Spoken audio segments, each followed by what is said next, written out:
Lord Blood-Rah keeps the love of vintage horror and science fiction alive with 3 weekly shows. The Wrackin Theater, Lord Blood-Rah's Wrackin Auditorium, the podcast featuring the best of old-time radio horror shows, and the Patreon-exclusive series, The Cathode Zone, presenting episodes of classic genre TV shows. You can help spread the love of vintage horror and get access to Lord Blood-Rah's Cathode Zone by signing on at patreon.com/Lord Blood-Rah.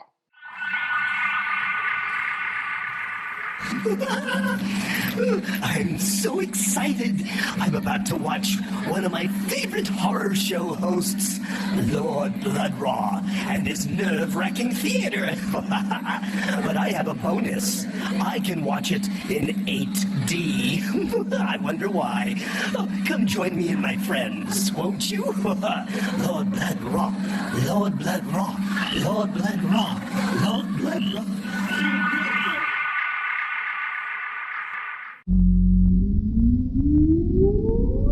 Countdown for blast off. X minus 5, 4, 3, 2, 1, fire.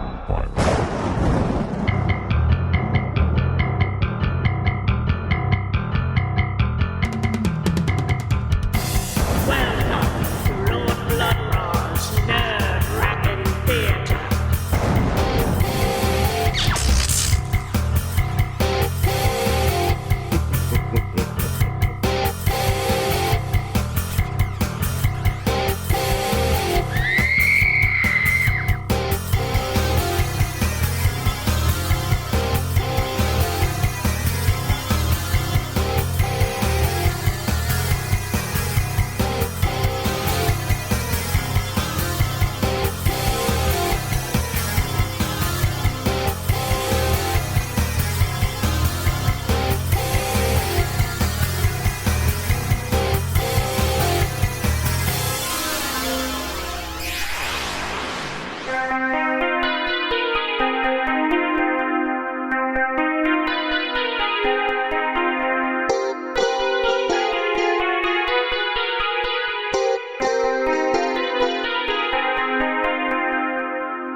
Ah, my lords and ladies, geeks, geekerellas, geekulas, and geekeritas. I am Lord Blood-Rah, and this is Lord Blood-Rah's Nerve-Wrackin Theater. And tonight we have a film starring Britain's answer to America's Boris Karloff and Bela Lugosi. Even though Boris Karloff was British and Bela Lugosi was Hungarian. Well, you know what I mean. He played many roles on stage in England, but on film, he was always the villain, and very few ever did it better. I'm talking about Mr. Todd Slaughter. Ha ha! Mr. Slaughter's been seen here before in the Nerve-Wrackin Theater in his most famous role as Sweeney Todd, the demon barber of Fleet Street, but I have to say in tonight's movie, he is much more sinister and despicable. Ha ha! Tonight, from 1940, it's the melodrama of murder and mayhem, Crimes at the Dark House. Ha ha! And this is a rather short film tonight, so afterwards, we'll be doing our part to make the world a better place. Ha ha ha! But now, without further ado, I give to you a murderous scoundrel, played by an expert in murderous scoundrels. Ha ha! Here is Crimes at the Dark House.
wonder if he's altered much.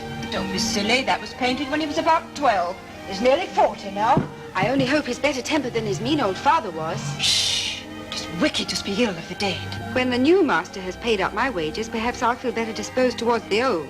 Stop that chatter, Jessica. Get on with your work. Sir Percival could be here at any moment now. I hope he'll be bringing some money with him. I've a new go-to-meeting dress to be collected, when I can pay for it. Hold your tongue. Haven't you heard that Sir Percival has made a large fortune in the gold fields of Australia? I've heard so. Then be quiet. The carriage is coming up the drive. Quick, Jessica, fetch the others. Tell them Sir Percival is here.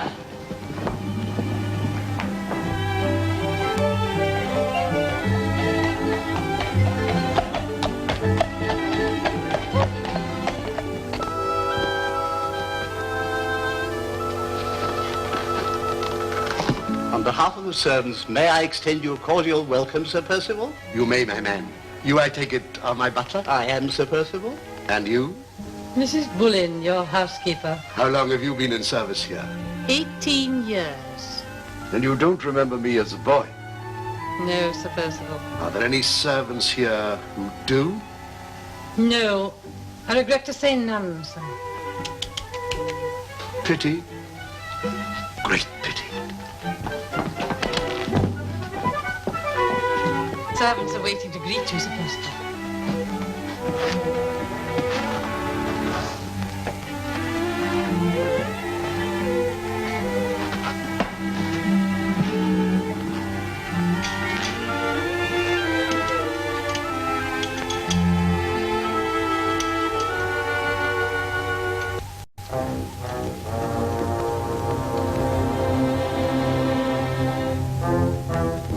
You can all go about your business.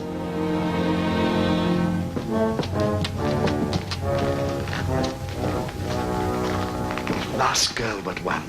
The dimples, the neat ankles. What duties does she perform?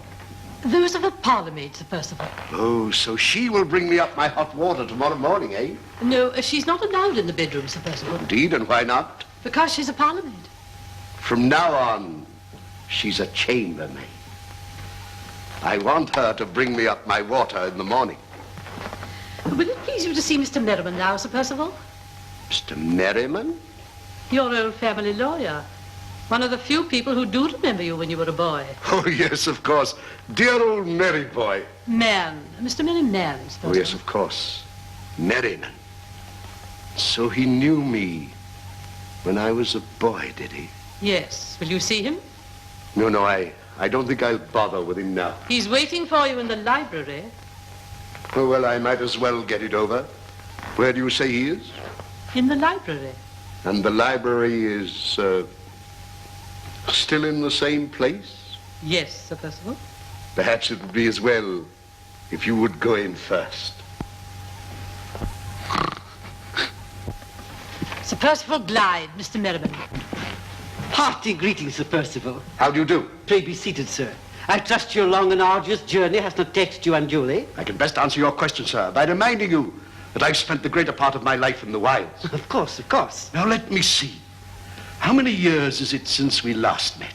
Oh, a great many, I'm afraid. I'd never have known you again. No, and I should never have known you.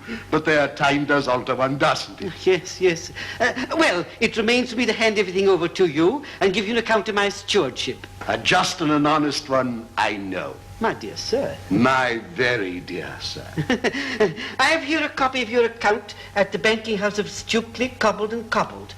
You will see here that your balance stands at £15,782, 18 shillings and 5pence. Is that so? I would point out the reason it stands at this figure is that all your interests have been paid. Interest? On the mortgages. My mortgages? Oh, then the interests are all in. No, all out. Why, what do you mean? Is it possible you don't know that this house is mortgaged? Mortgaged? Yes. And the furniture. Furniture? And the estate. State? And all the timber on the estate. And, well, in fact, everything's mortgaged. Then what did my father leave me? He left a debt of £15,782, 18 shillings and 5pence. Then why not pay it off with that? But that is the debt. It's not a credit balance, my dear sir. It's an overdraft. What? Mr. Cobble was delighted to hear you were returning. It's a bigger overdraft than he likes. But with the vast fortune you've accumulated in the gold fields of Australia, you will soon wipe that off. And who told you I'd accumulated a vast fortune? But haven't you? I have not! Oh, but your father! It was his cherished hope that you'd come back and place Blackwater on its feet again. Oh, it was it? That, I feel sure, is the reason he repented of his attitude towards you. I have but 60 sovereigns as a reward for years of sweat and privation. Bless myself. Oh, a fine homecoming for a man, I must say. So far, Sir Percival, you've only heard the debit side of your account. We haven't yet touched on the credit side. Is there a credit side? Before we proceed any further, Sir Percival, it's my duty to satisfy myself formally as to your identity. Oh, merely as a matter of legal form, of course. Well, apart from this signet ring, there are several letters from my father in my luggage, together with a letter from you notifying me of his death. And the oval-shaped mole on your right hip. Dammy, sir, are you asking me to remove my trousers? We will waive the question of the mole. Won't you sit down? Now, tell me about this credit side. Yes, by all means, let's hear about the credit side. I hope our friend didn't knock a spike into that guy's head for nothing.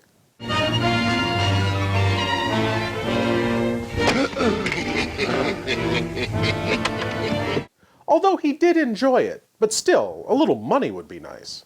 Oh, and speaking of a little money. Please leave your eyes at the door. You will not need them. Lord Blood-Rah's Nerve-Wrackin Auditorium presents the best of old-time radio, horror, and science fiction. Tales of terror and the uncanny that unfold on the stage of your imagination. Come experience the magic of old-time radio horror. Lord Blood-Rah's Nerve-Wrackin Auditorium is available on Spotify, Apple, Google, and other podcast providers. Lord Blood-Rah's Nerve-Wrackin Auditorium, when you seek the darkness.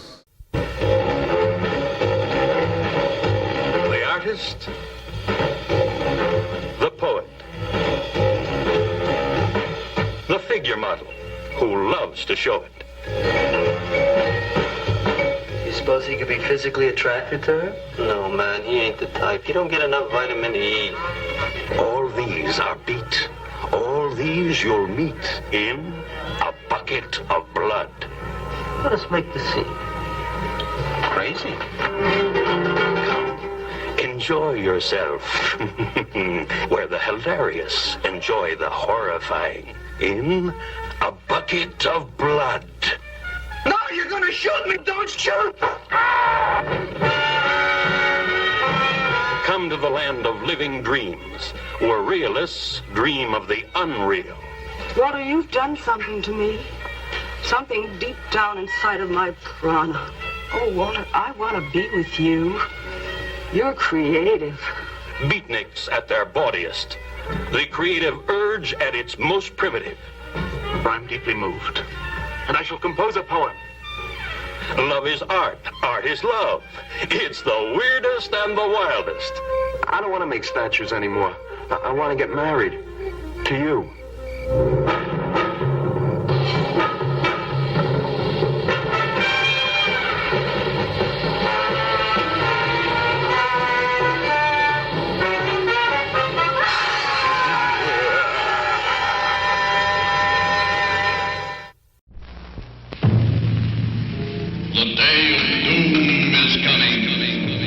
Blood will turn white. Your face will turn green. Your eyeballs will pop with pressure. Because our doomsday show is the living end. Forge your strength. Take a shot. You're going to need an awful lot when you see our shocker pictures. So terrifying that it is easier to die than to live. Come if you must, but make your wills. Say your goodbyes, for soon you may be up in the skies. Doomsday is coming.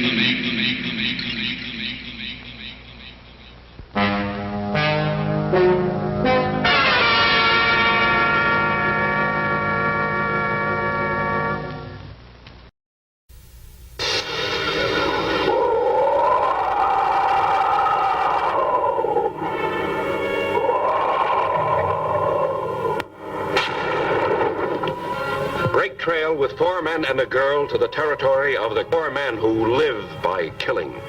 A girl who has experienced so much that only sadistic brutality can thrill her.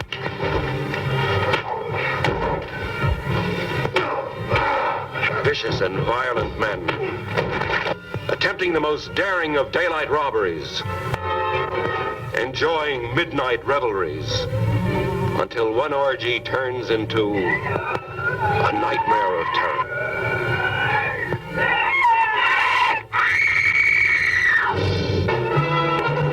Ride the ski lift to the very top in thrills. What I saw you wouldn't believe. Watch men who deal in death, meet and fight the invincible beast from haunted cave.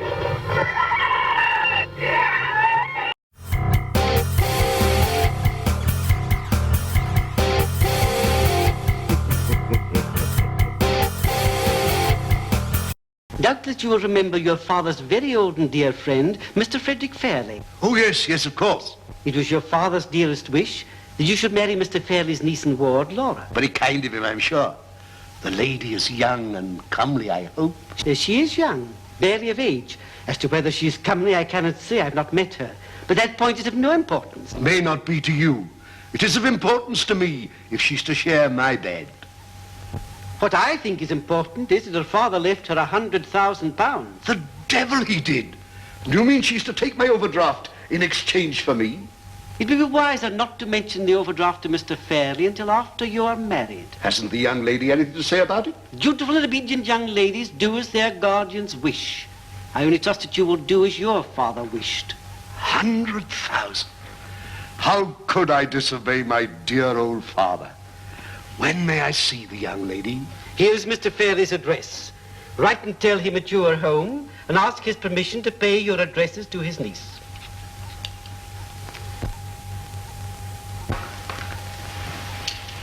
I'm wondering what Uncle will think of this when he sees it. My dear Laura, has Uncle ever said he was pleased with anything we say or do? No. Then why wonder what he will think of your painting?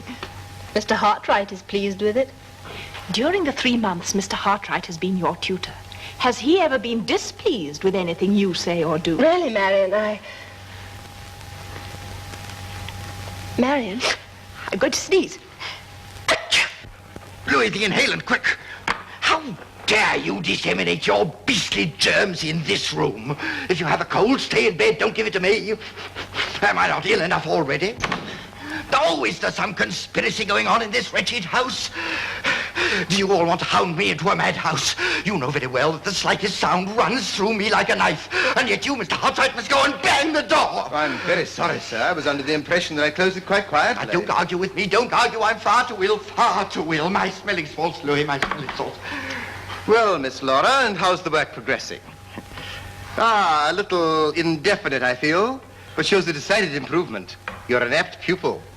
As I am paying for my niece's tuition, perhaps I may be permitted to see for myself what progress, if any, they are making. But certainly, sir, of course.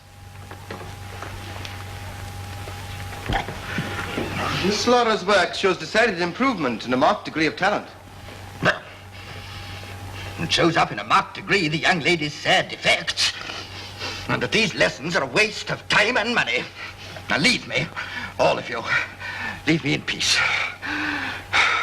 You fidget me. You set my nerves on edge. Laura, you will stay behind.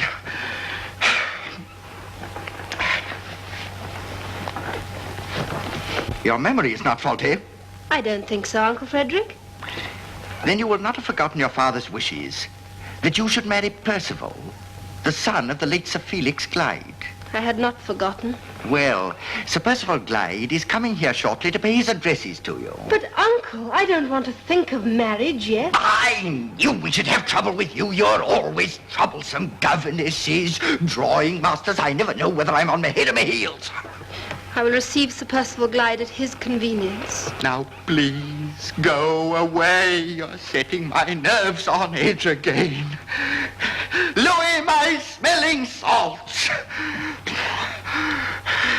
Oh, not those salts, idiot. The other, the lavender salts.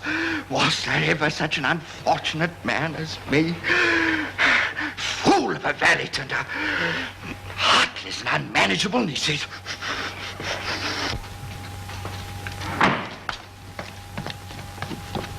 And pray, where are you going to, my pretty maid? I'm going to empty the slops, sir. Slops? You'll find you've got a lot of new duties. Now you're transferred to this part of the house. Yes, Sir Percival. They tell me there's a shortcut through the fields to the village. You know it, eh? Yes, Sir Percival. I've forgotten its exact whereabouts. The moon will be full tonight. Would you show me the cut? Yes, Sir Percival. Splendid. Then meet me at the lower gate tonight at 8. And if you're the sensible little girl that I think you're going to be, that old scarecrow of a housekeeper shall find some more pleasant duty for you for these dainty little fingers. Excuse me, Sir Percival. What is it? Lady and gentleman to see you, Sir Percival.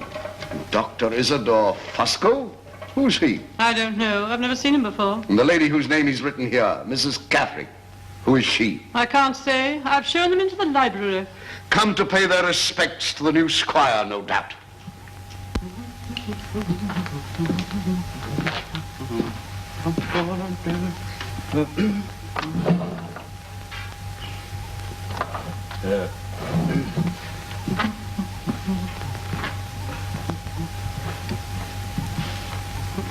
I would that I could have been spared this ordeal. Oh, come, my good lady. The fact that I, Fosco, am here to speak on your behalf, to shoulder your troubles, in fact, is a guarantee that your feelings will be respected to the utmost. Have I the honor of addressing Sir Percival Glyde? I am Sir Percival Glyde, at your service. And I am your humble and obedient servant, Isidore Fosco, Doctor of Medicine. And the lady? Well, I wrote the name on my card. I thought it might be familiar to you. Mrs. Catherine? Well, can I assist your memory with one little word? Love? A youthful romance? An early peccadillo? What? Resulting in the birth of a child? A child? A female child born 8 months after you set sail for Australia. And what has that to do with me? Well, really, sir, is not the question somewhat indelicate? Are you accusing me of being the father of this lady's child? Mrs. Catherine brings the charge, sir, not I. A foul, beastly lie. I'll have the law upon you, for I have never set eyes on this woman before. I withdraw the charge. The gentleman speaks truth. I have never set eyes on him before. Oh, so you've changed your tune. That is well for you, madam. I am bewildered, completely bewildered. What does all this mean? That he is not the father of my daughter. But you assured me that Sir Percival Glyde... I did, but he is not Sir Percival Glyde. The devil are you talking about? Have you taken leave of your senses? Are you quite sure? Are you positive you're not making a grave mistake? You realize that you're branding this gentleman as an impostor? Oh, the woman is mad. She should be in an asylum. The gentleman can prove me wrong by letting me put to him a few simple questions. Questions that the real Sir Percival Glyde would have no difficulty in answering. And I refuse to be questioned or cross-examined. This is either insanity or blackmail. I leave others to determine which. Meanwhile, leave my house at once. Both of you.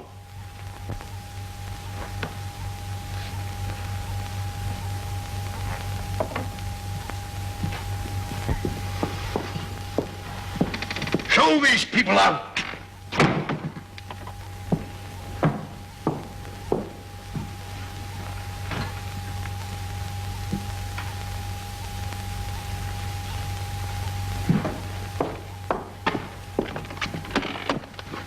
I forgot my cane. Excuse me.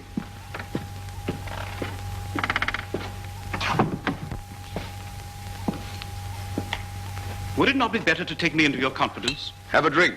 No, thank you. I do not indulge. And I do not trust teetotalers. I was going to say that I do not indulge at this time of day. Kindly inform me as briefly as you can. What brought you and your female companion here? I will be discretion itself. You will have gathered that over 20 years ago, the lady was very much enamored of yourself. And there was a daughter. Yes, I've gathered that. What's she like? Oh, beautiful. Beautiful, but highly strung. Occasionally, somewhat unbalanced, poor thing. Mental? At times, at others, as normal as you would be. She's safely out of the way? I am a mental specialist, sir. She is in my private asylum. And what is the nature of her madness? A relentless hatred of her father, whom she considers has wronged her mother past forgiveness. She is safely guarded, I hope. All my patients are. And my charges are very modest. Don't look to me for payment. I have other things to do with my money. She'd better be transferred to the public asylum. That will, of course, necessitate the disclosure to the public authorities of the girl's parentage. But your secret is safe with me. I bid you good day, sir. Laura Fairley. One moment, Fosco. I feel, after all, that I do owe this poor child something. Admirable sentiment, sir. Most laudable. I have the account with me. I cannot settle with you now. Shortly you shall receive your dues and more. I shall be most happy to accommodate you, sir. And this woman, Catherick, she's to be trusted? Oh. She won't tittle-tattle? Have no fear. Her love for her daughter will prevent that. And now just one final word to you, Dr. Isidore Fosco. Be loyal to your trust, and it will pay you handsomely. Betray it, and I'll feed your entrails to the pigs. I bid you good day, sir.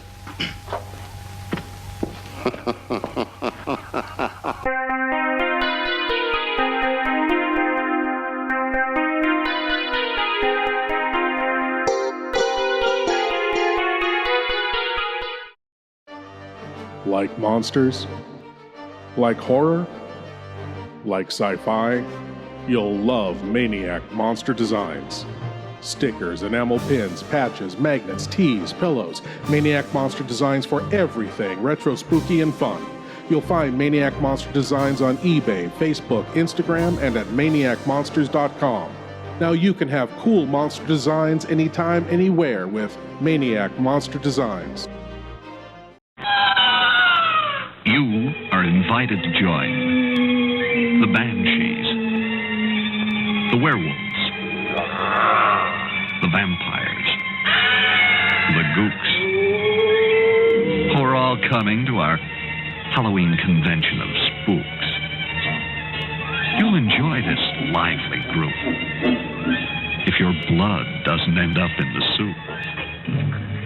Practice your screams. Break out your shrouds.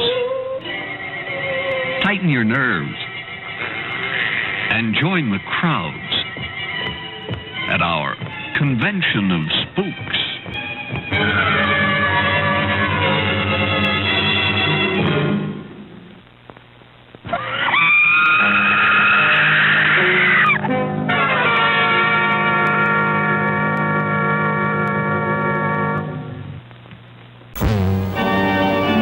I'll stay with you with my body and my senses until someone comes and destroys my heart. Barbara Steele, in an original and passionate interpretation of the double role of Muriel and Jenny.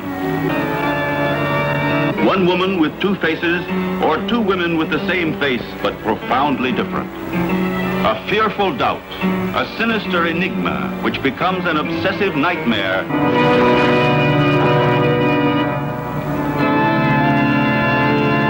Victim of the sorcery of a merciless and diabolical sadist.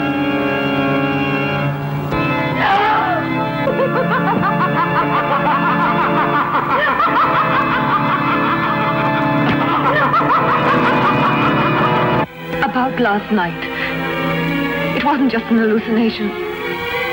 It was something unreal, mysterious.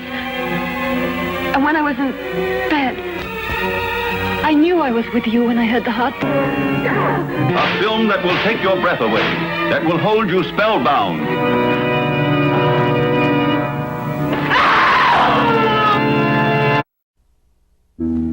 From ancient Genesis to the modern screen, is the name written in blood. Ega! If I could just call you on the phone. The code of the ghost at the sign of the toad. Nobody lives on the Brownsville Road. Thrilled to the newest recording star, Archibald Jr.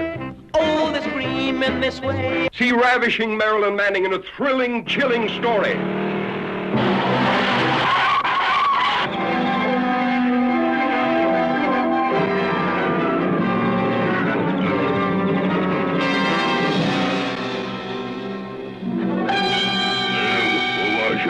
The last of the prehistoric giants sees his first girl. Noah.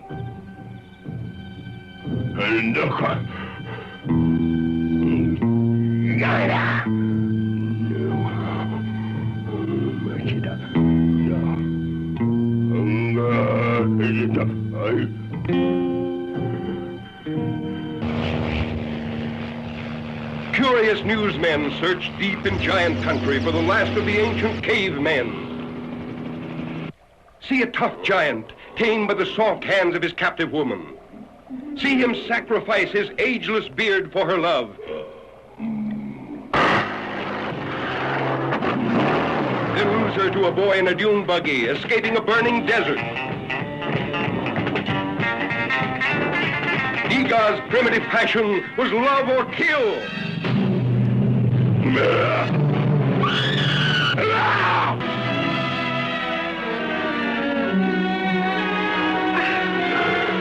Hear Igor talk, the ancient language of love, used at the beginning of time.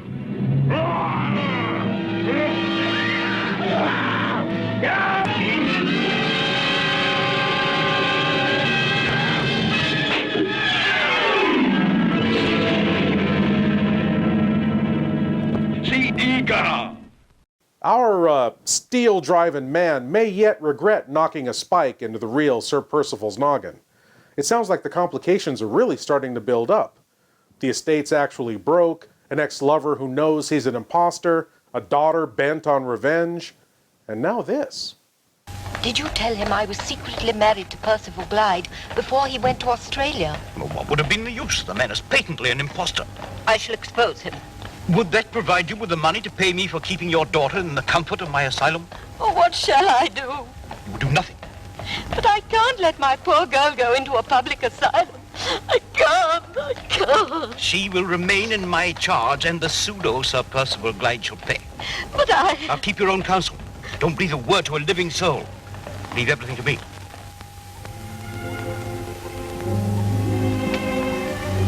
I've come to say goodbye, Laura. Goodbye. I leave for London today. Today. Would you have me stay in the circumstances? So you know then. Your sister's just told me. What must you think of me?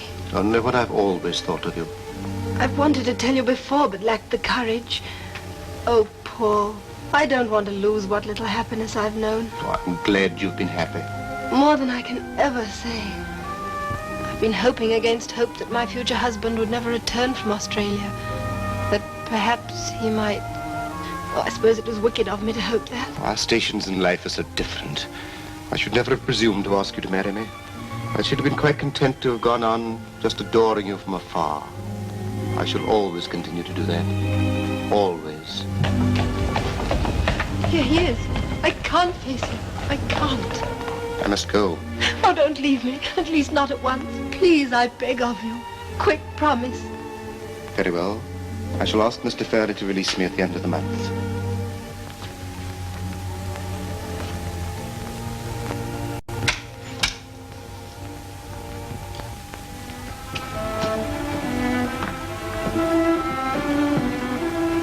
My sister Laura, Sir Percival Glyde. I count myself fortunate indeed that my bride-to-be is so charming and so gracious. Our drawing master, Mr. Hartright, Sir Percival. A drawing master? What an odd occupation. Truly, as it said, it takes all sorts to make a world. If you'll please excuse me. And I too, Sir Percival. Certainly, certainly. They told me that you were beautiful, but I hardly dared to hope. Won't you be seated? Sir Percival, do you believe in first impressions? Indeed, yes. First impressions are always right.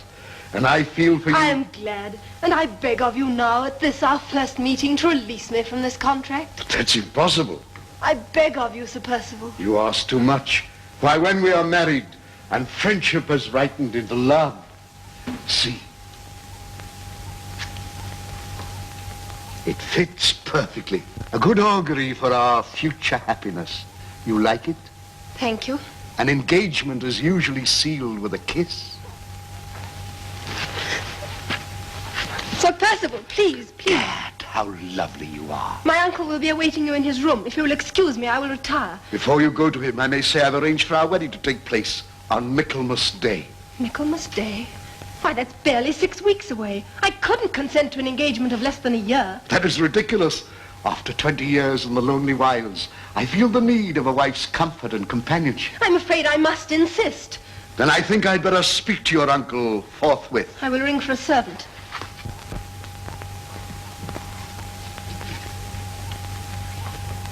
Please take this gentleman to Mr. Fairley.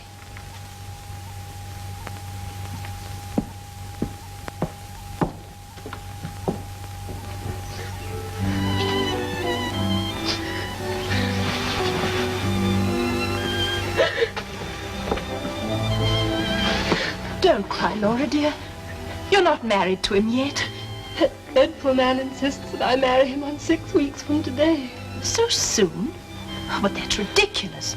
And anyway, the question of time is for the woman to decide. Uncle Frederick wrote to tell him that he could decide the wedding day. They won't have it all their own way. Let them have their way. Let us have no more troubles and heartburnings that any sacrifice of mine can prevent. Oh, say you will live with me, Marion, when I'm married. Say no more.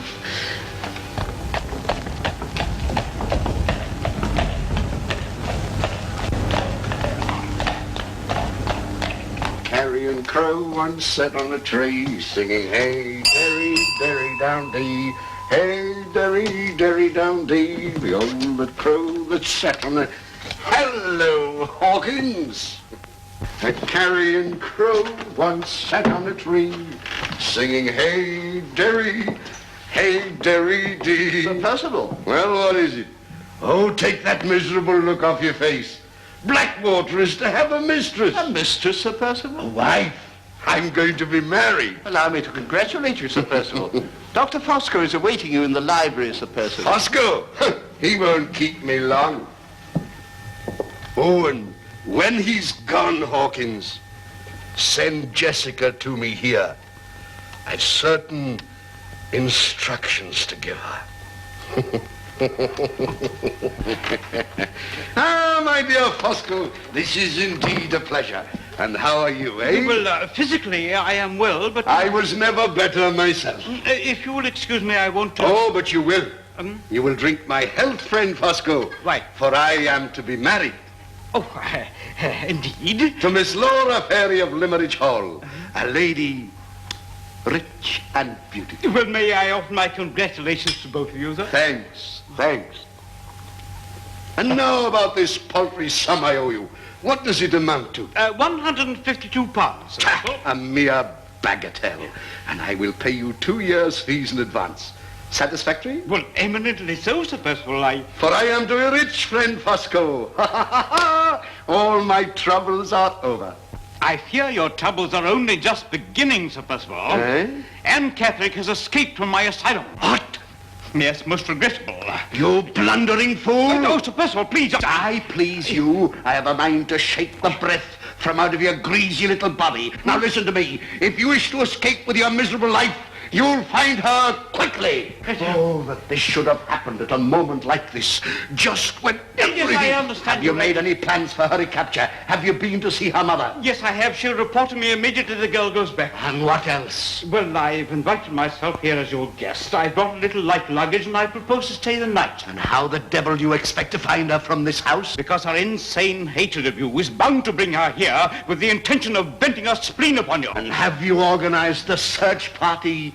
I suppose no. I have arranged a thorough and systematic search over a wide area. Come in. Did you want Mr. Percival? Yes, that is... With your permission, I will go to bed, Sir Percival. I've had a strenuous day and I... That's right.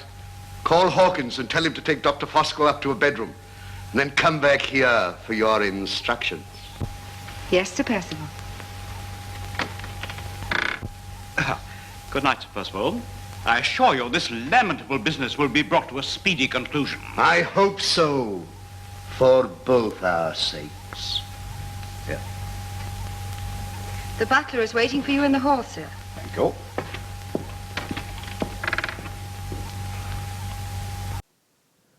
What did she say? Let us have no more troubles and heartburnings that any sacrifice of mine can prevent.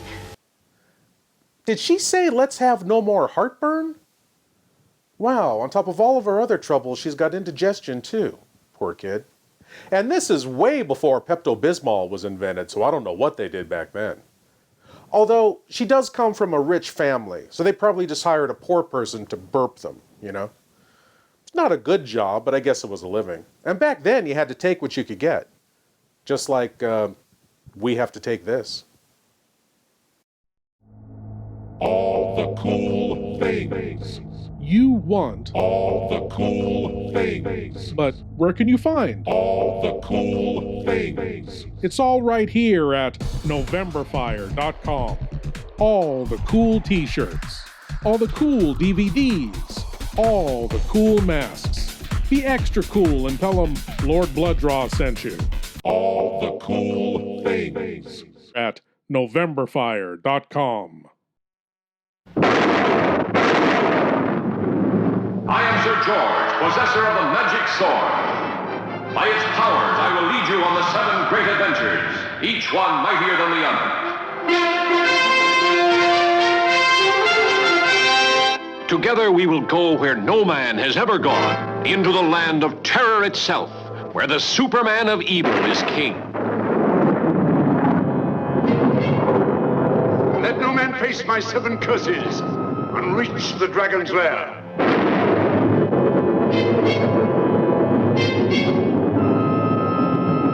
Together we will dare the demons of the green flame. See the white-hot face of the fiery rock.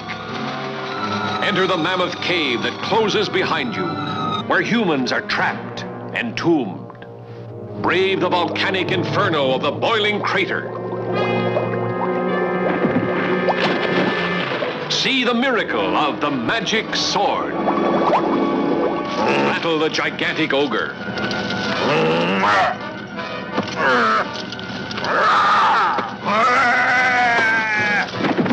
Gaze into the magic pool. See the enchanted beauty, enslaved by the master of the black arts.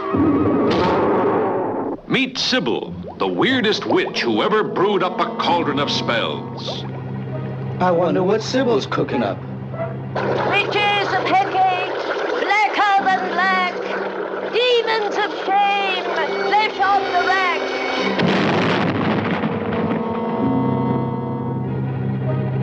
See the attempted rescue from the sorcerer's castle. See the terrors of the dungeon torture chamber. See the terrifying fate of the shrunken people, cast under an evil spell by Lodak, greatest magician of them all. See the 2-headed dragon of Lodak that no mortal ever faced and lived. You will be thrilled to the hilt by the magic sword, none like it since the world began. A 2,000-year-old legend Hollywood waited until now to tell. The magic sword.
Can you hear it? She can hear it. Can you? The screaming skull. The voice of the dead will haunt you. The screaming skull. And terror from the year 5000. The screaming skull. The maddening voice of the sightless dead. Horror that'll scare the skin off your bones. The screaming skull. And the blood-curdling terror from the year 5000.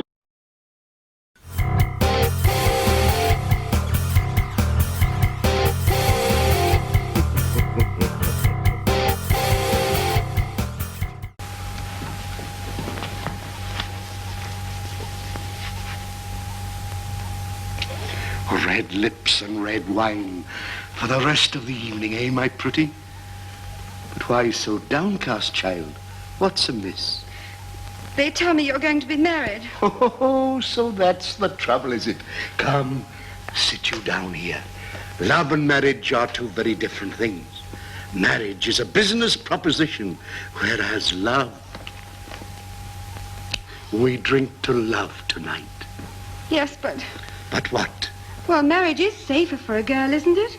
And you promised you'd marry me. And I'm not a man to betray a maiden under an idle promise of marriage, but... Oh, I know Miss Fairley's a very rich lady. And a few weeks ago I would have been content. But now... Oh, what will become of me? You mean? You haven't breathed a word of this to a living soul? Oh, no, sir. But you see, this changes everything. You must marry me now, mustn't you? Yes, of course. You mean that, sir? My word is my bond. But not a mention of this to anyone. It shall be our little secret, eh? Oh, I am so happy. Upon my soul, you're a delightful little baggage. Oh, Sir Percival. What the devil? There at the window. At the window? What do you mean? A woman in white. Woman in white? What are you talking about? Look.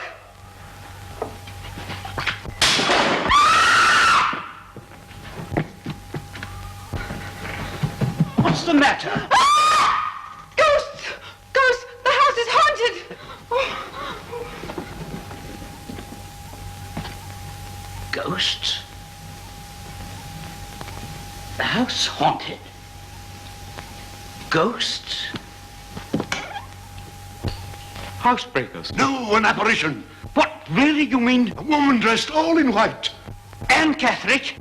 Anne Catherick? I said she'd come here. But what are you waiting for? Go on, find her. Not like this, but I haven't got my trousers on. Curse your trousers! Curse you! Oh, curse everything!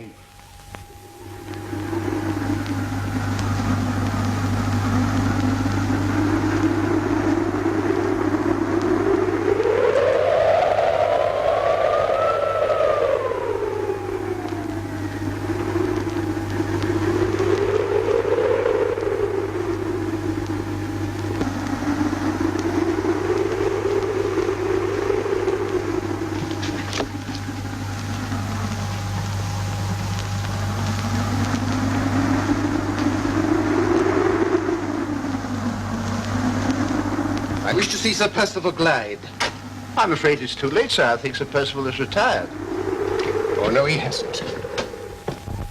What the devil do you want? Your explanation of this, which I saw a woman pin on the nearest board of the parish church, not an hour since. Why, what the devil? Well, what do you say to it? All falsehoods. A tissue of lies from beginning to end. I wonder. And let me tell you this. If you try to defame my character in the smallest degree, I'll swear out a warrant for your arrest. And if you harm so much as a single hair of Miss Laura Fairley's head or cause her one moment's pain or unhappiness, I'll make you regret it as long as you live, Sir Percival Glyde. Do you realize you're speaking to the Lord of the Manor? That makes not one tittle of difference to what I just said. Get out, or I'll set the dogs on you.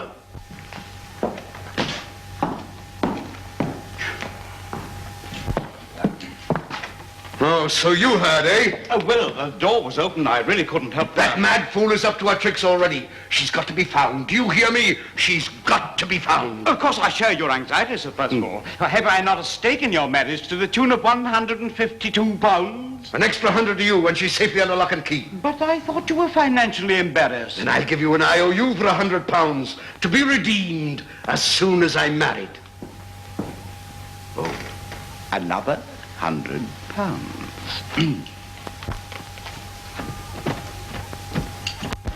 Oh, Sir Percival. Well, what do you want? You didn't used to talk to me like that. And you used not to look like that. Going about the house like a glass of sour milk. Oh, for heaven's sake, girl, time be bright. You know why I'm unhappy, sir. Come in here.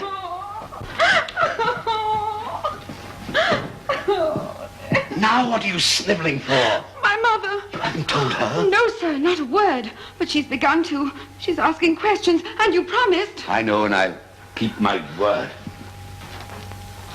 We're going to leave all this, Jessica. You mean elope and get married, and I shall be Lady Glyde? Yes, tonight. I'll take you to a place where it'll be nice and peaceful, where no one will ever know. You mean that, Sir Percival? Of course I mean it. Meet me at 9 o'clock tonight in the old boathouse by the lake. Oh, that place scares me in daylight. But at night? But I shall be there, and then you won't be afraid, will you? Oh, no, Percival. I mean, sir. That's right. Then go and pack yourself a few things. You're going on a journey. Yes, a very long journey.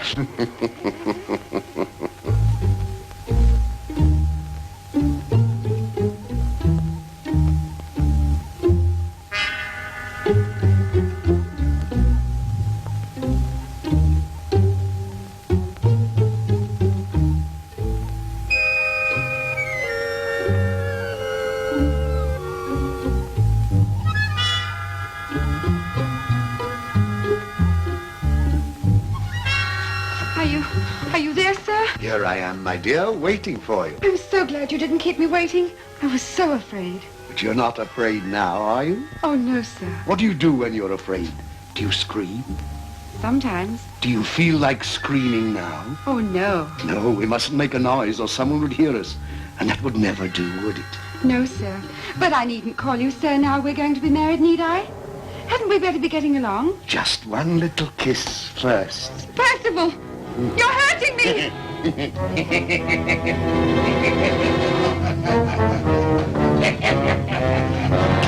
So you wanted to be a bride, my dear Jessica, did you? So you shall be a bride of death.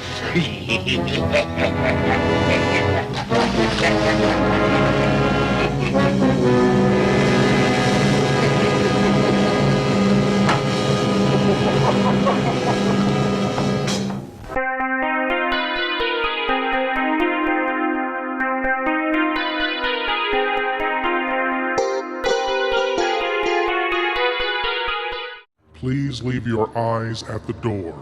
You will not need them. Lord Blood-Rah's Nerve-Wrackin Auditorium presents the best of old-time radio, horror, and science fiction. Tales of terror and the uncanny that unfold on the stage of your imagination. Come experience the magic of old-time radio horror. Lord Blood-Rah's Nerve-Wrackin Auditorium is available on Spotify, Apple, Google, and other podcast providers. Lord Blood-Rah's Nerve-Wrackin Auditorium, when you seek the darkness.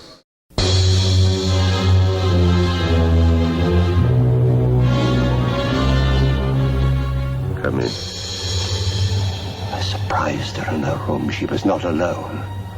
With my own hands, I killed her. Starring Boris Karloff. Take this gun. Escort this gentleman from the castle. If he resists, kill him. The Terror. His evil mystic powers go beyond man's wildest imaginings.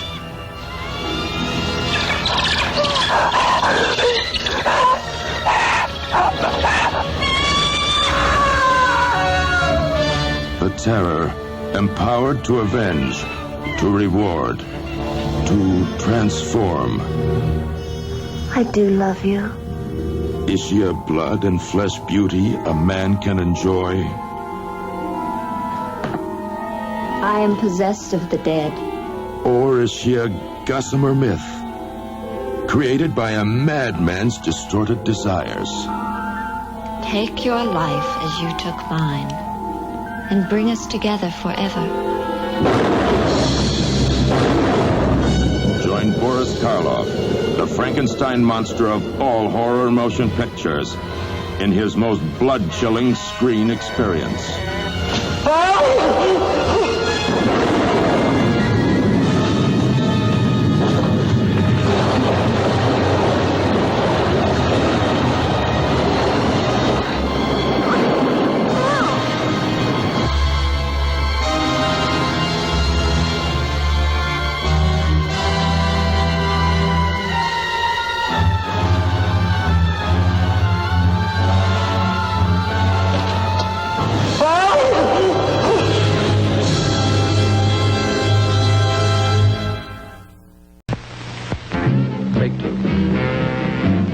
everybody, but everybody, is going to our Ghost-A-Go-Go show.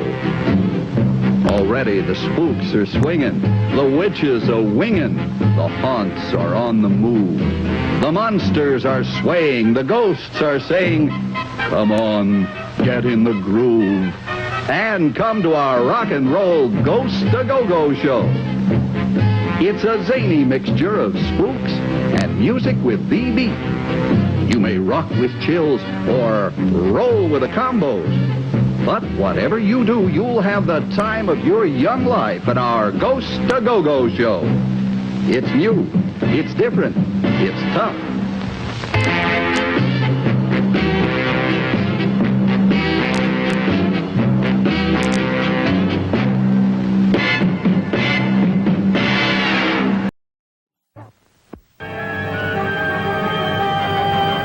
Science has learned that all people possess mental powers which pass the boundaries of the natural.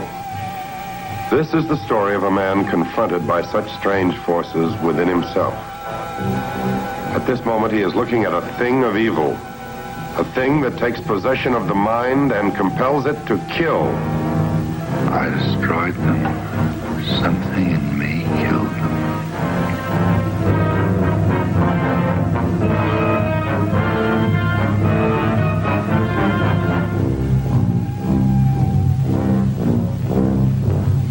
Seven pins went in, and the 7 people died. Not 1, 7.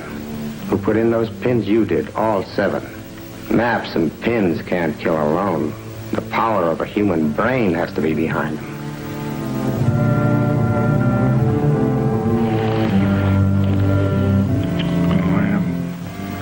You're right. We are so lucky.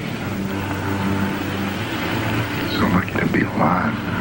A terror in the hellish unknown, seeking warm, living flesh to drag down into the bowels of the earth.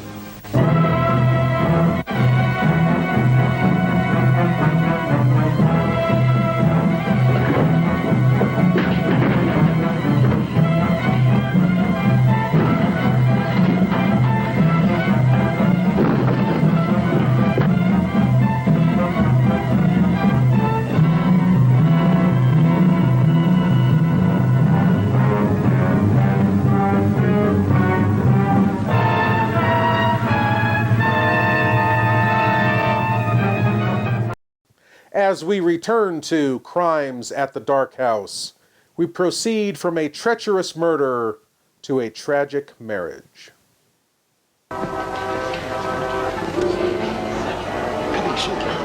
Here they are. It's all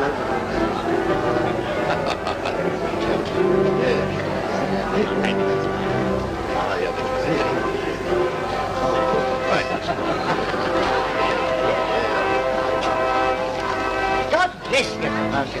Good luck to you both. Aye, long life and happiness to you both. Thank you all.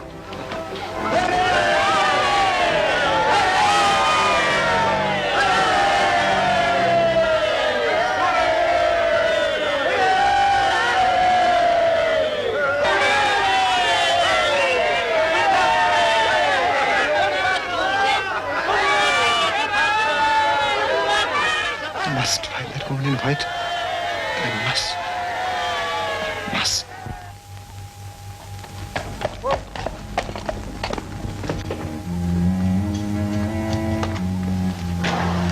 Welcome home, milady.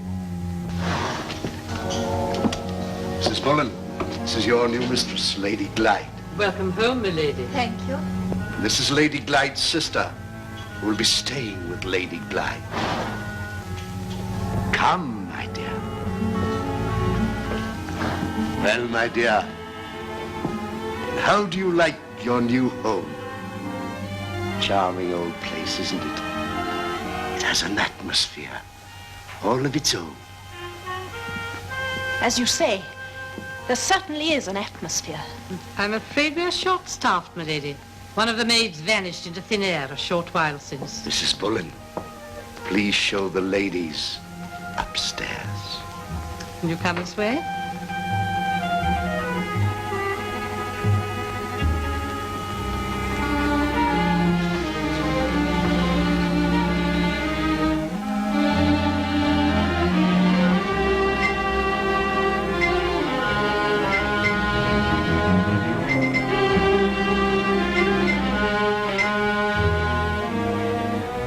is Miss Fairley's room, milady, at the top of the stairs. You, of course, will occupy Sir Percival's suite.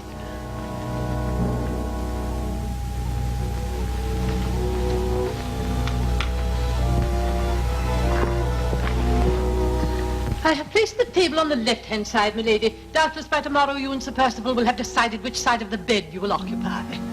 My room is a long way from this one. Yes, it is, isn't it?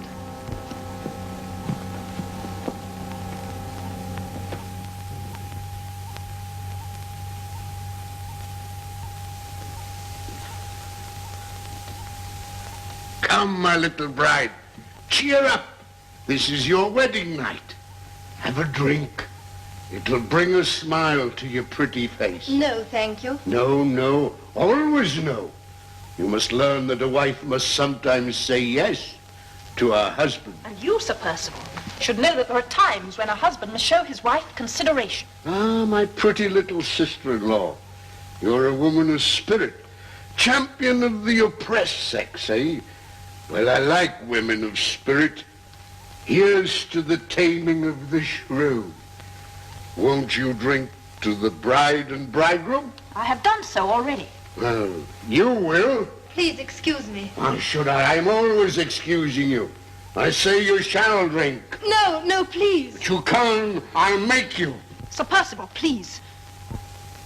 My sister and I have had a very long and tiring day. Perhaps we may be permitted to retire.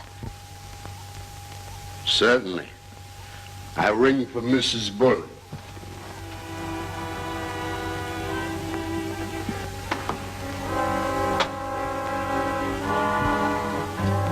This way, ladies.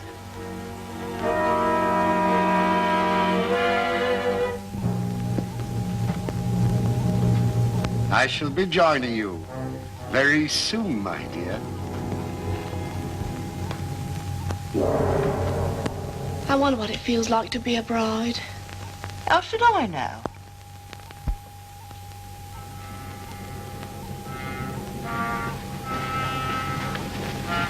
Must I be placed so far away from Lady Glyde? It's the nearest available room to Sir Percival's suite.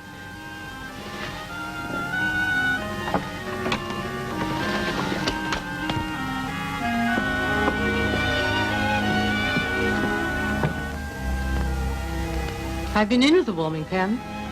Good night, milady.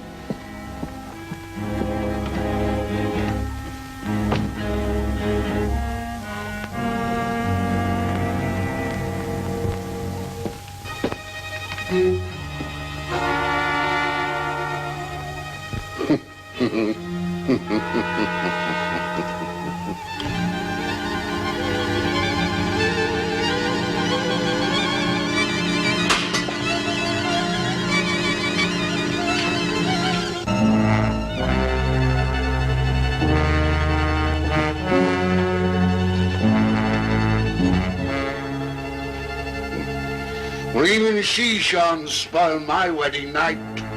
Curse her.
Bills.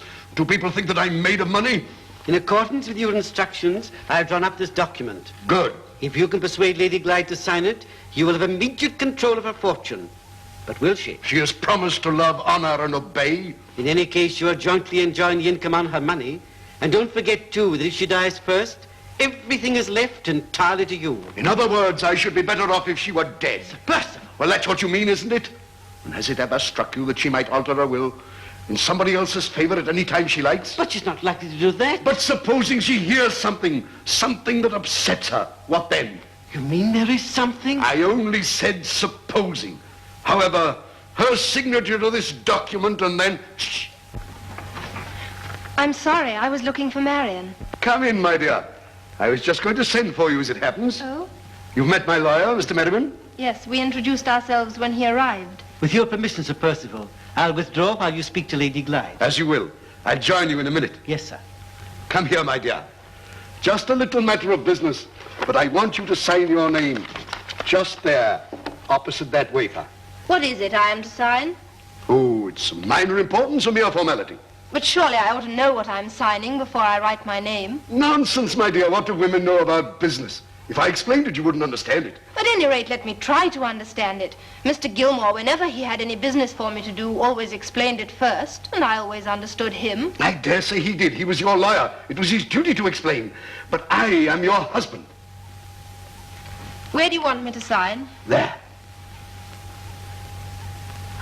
If my signature pledges me to anything, I feel I have some claim to know what that pledge is. You distrust me, is that it? It's unjust and cruel to accuse me of distrusting you.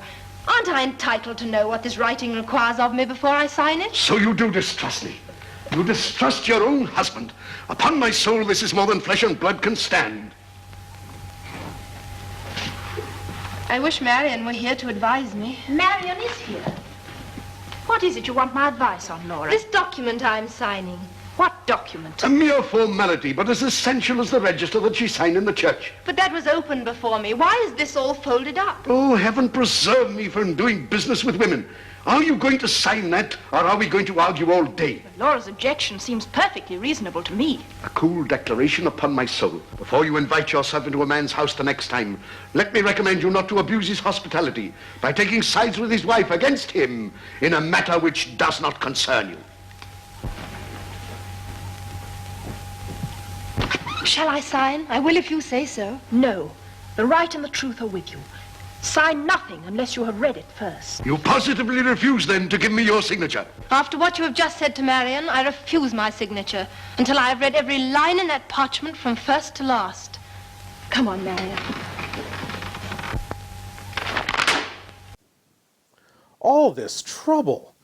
Bills, an interfering sister-in-law, an insane illegitimate daughter who wants to ruin him.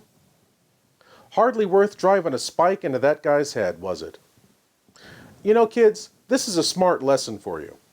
Before you drive a spike into anyone's head, think it through. Think to yourselves, is this really worth it? Yeah, that's the lesson there. We'll be right back. Lord Blood-Rah keeps the love of vintage horror and science fiction alive with 3 weekly shows. The Nerve-Wrackin Theater, Lord Blood-Rah's Nerve-Wrackin Auditorium, the podcast featuring the best of old-time radio horror shows, and the Patreon-exclusive series, The Cathode Zone, presenting episodes of classic genre TV shows. You can help spread the love of vintage horror and get access to Lord Blood-Rah's Cathode Zone by signing on at patreon.com/Lord Blood-Rah. That it could happen in America. That it could happen now. That it could ever happen to me.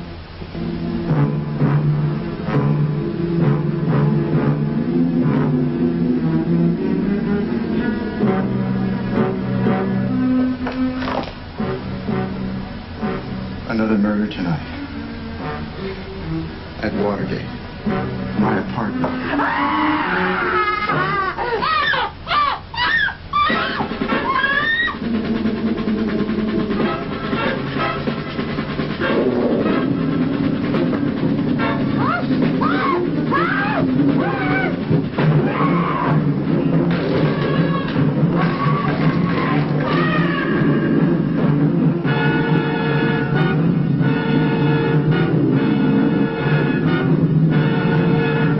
You must issue the order that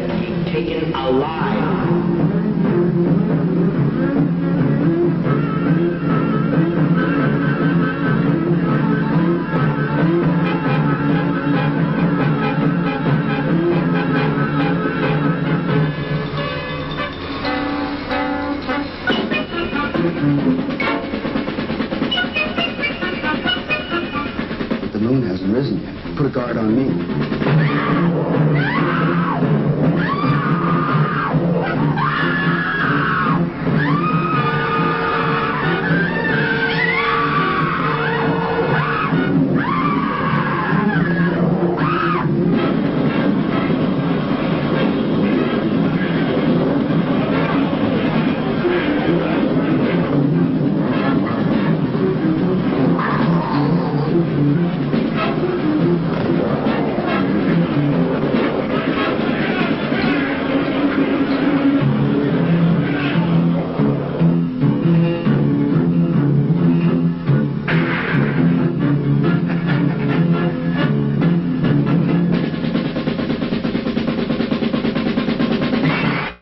Shocker number 1, Dr. Macabre's Frightmare of Movie Monsters.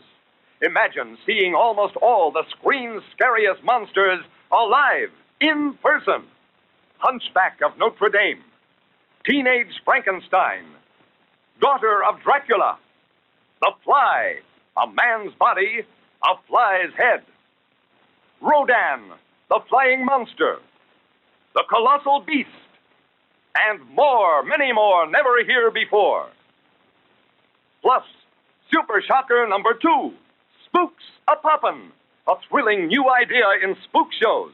We double dare you to see this double header of super monstrous, superhuman, super shockers in person on the stage.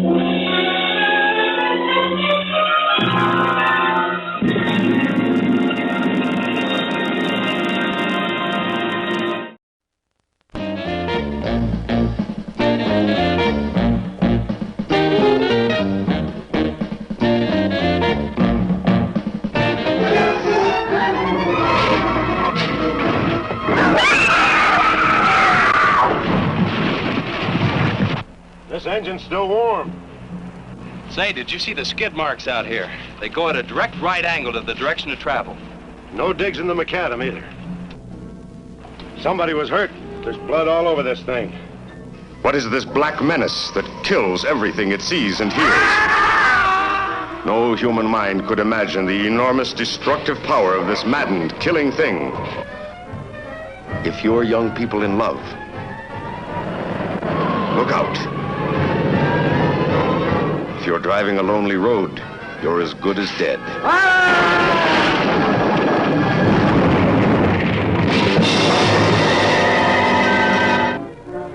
There's been a lot of livestock missing lately. That doesn't make headlines, but now it's people. Never in the history of the United States, a monster of such size and power and horrifying hatred of man.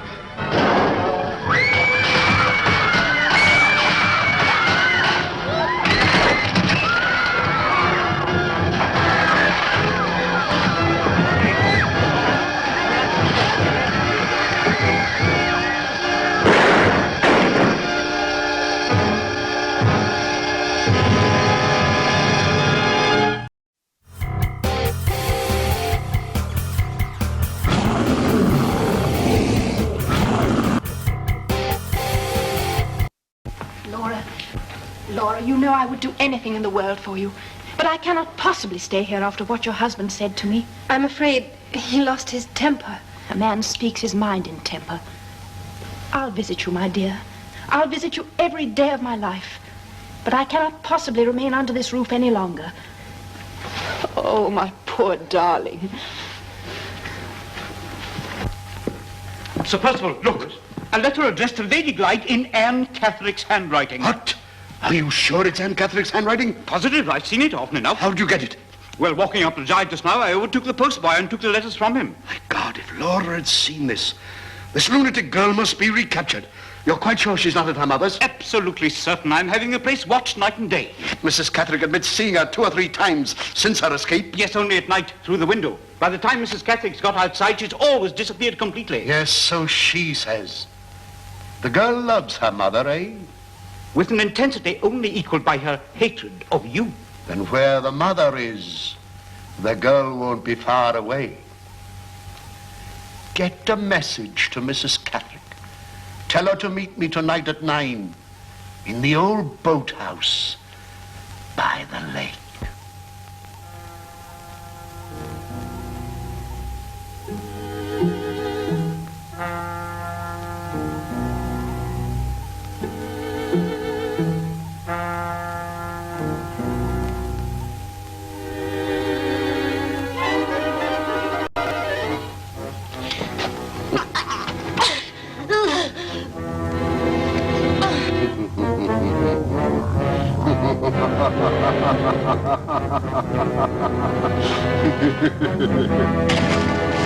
Goodbye, Mrs. Catherine.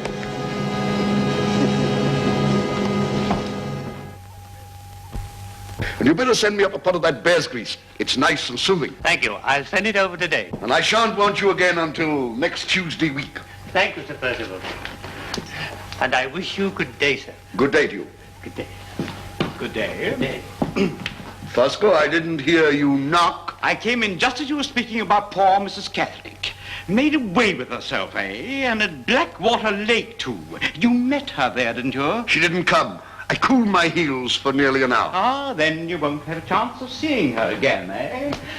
And her secret will die with her. The devil are you talking about? Dead women tell no tales. But was it quite wise? You sneaking little rat. What do you mean? As a doctor and a loyal citizen, I have but one duty to perform at the inquest. As a loyal friend, I have another. How loyal a friend are you? How loyal are you? How loyal do you want me to be? To the extent of a promissory note of £5,000 to be redeemed when you've robbed your wife of her money. You! Yes. I'm afraid it must be £5,000. That's why I said I wondered if you were quite wise. Now, do you agree? Send me a promissory note, and I'll sign it. Thank you, Sir Percival.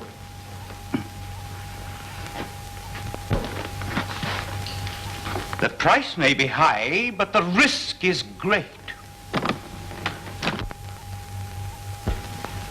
I wonder if you realize how great the risk really is.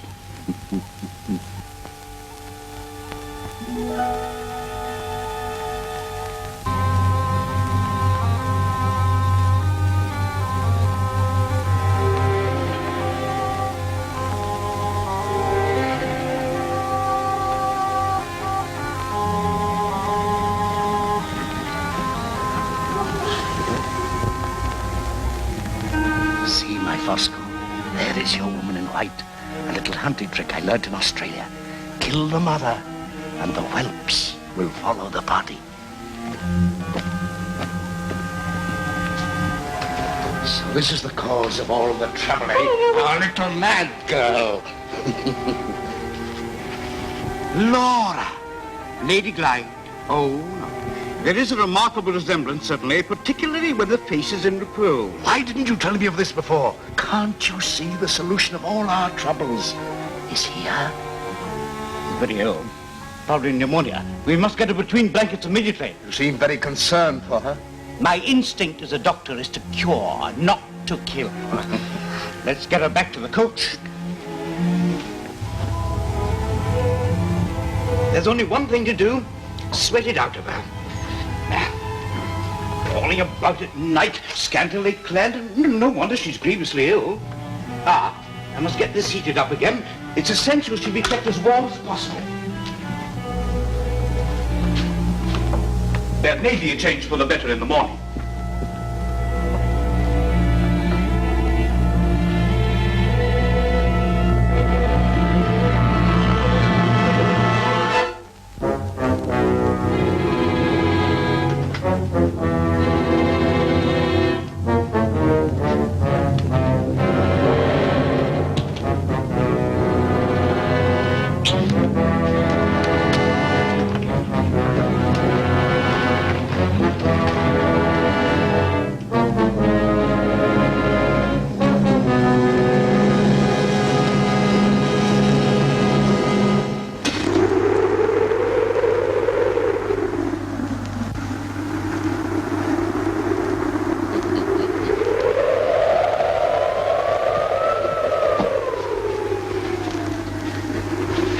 There may be a change for the better in the morning.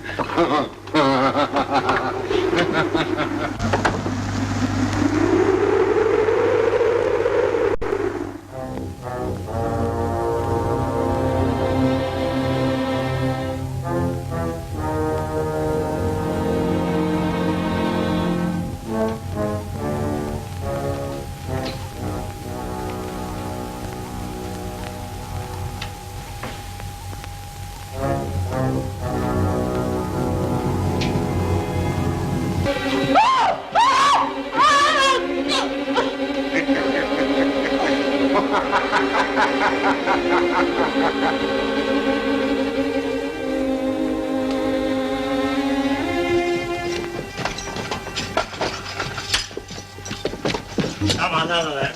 Oh, Hattie. Oh, Hattie. Now, Aunt Catherine, unless you want to find yourself in a jacket, you'll calm yourself. My name is not Anne Catherick. Oh, please listen to me. I am Lady Glyde. Lady Glyde, don't you understand?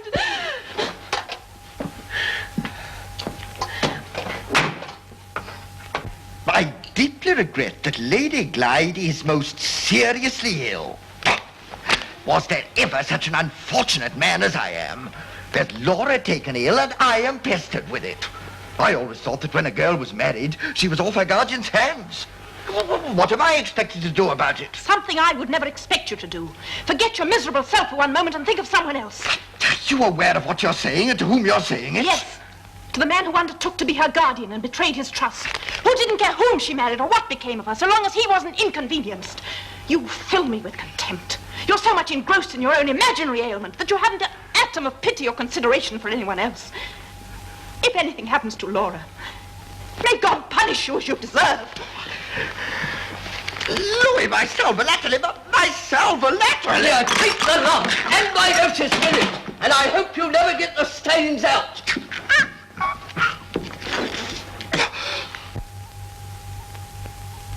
Where is Laura? In her room? How is she?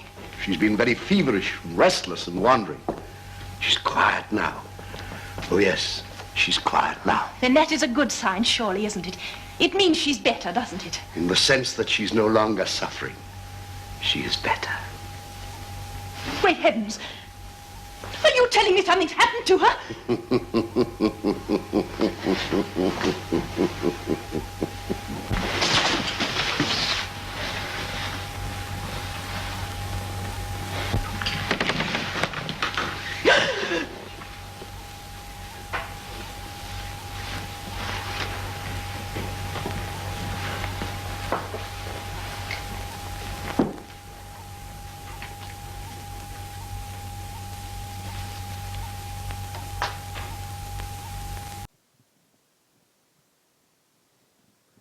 You know something?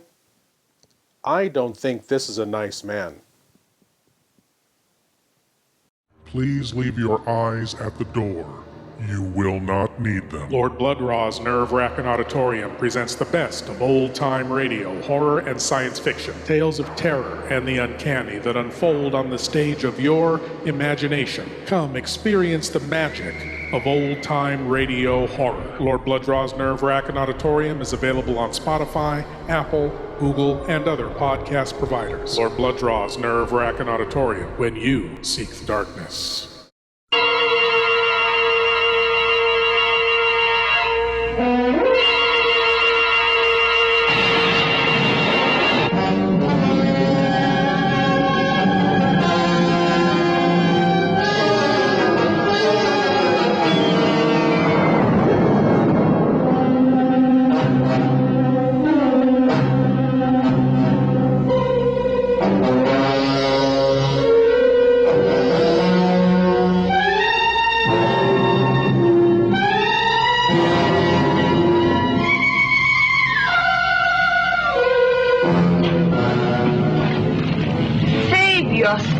Jesse James, you will need it.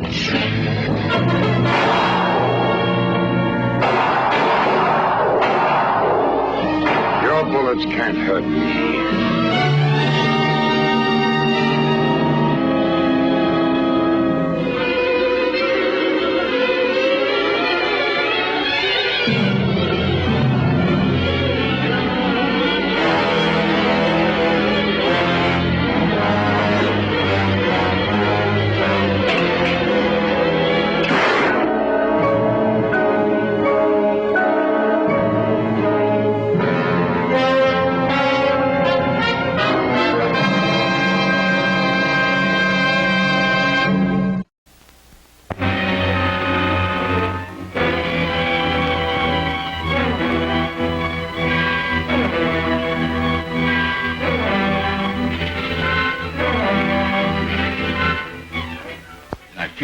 myself hold back the animal instinct. I locked myself in there with him, fearing that I might do something terrible.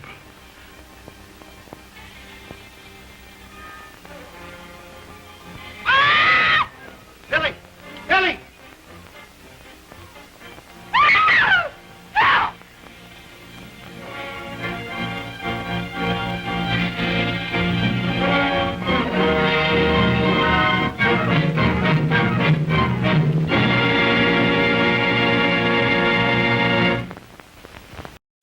Now back to Crimes at the Dark House, where Lady Glyde, now believed dead, is behind the walls of Dr. Fosco's asylum.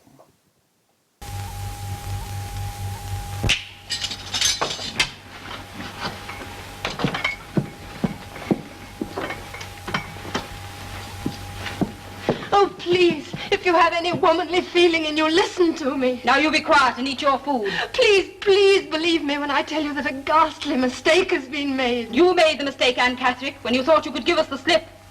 My name is not Anne Catherick. I tell you I'm Lady Glyde. That's nothing. The one in there's Anne Boleyn. But I am Lady Glyde. Lady Glyde died 2 days ago. It's in the papers. Good morning, Doctor. Oh, Dr. Fosco, I am glad you're here. Have you come to take me out of this dreadful place? My dear Anne, why should I take you away when I've just welcomed you back? But don't you know who I am? Yes, my dear girl. Of course I know who you are. You know I'm Lady Glyde. She was carrying on like this before you came, sir. But it's true. It's true. She's doubtless read of Lady Glyde's death and the brain... Will you send for my sister? Please, please, please do as I ask and send for. Poor child, it's worse than I thought. Yes, of course we will send for her. Watch her carefully. If she continues like this, I'll give her a strong sedative. But if she becomes violent... No! No! Don't you see you are making a dreadful mistake? Dr. Fosco! Dr. Fosco, don't leave me! Don't leave me!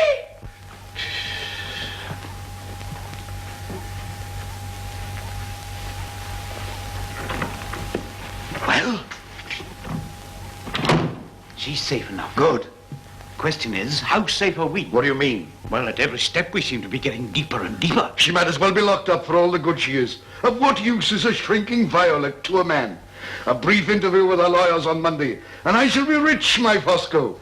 So come, I'll stand you a bottle of wine at the Falcon on the strength of it.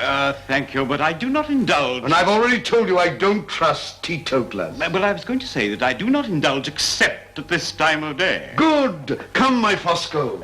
Come.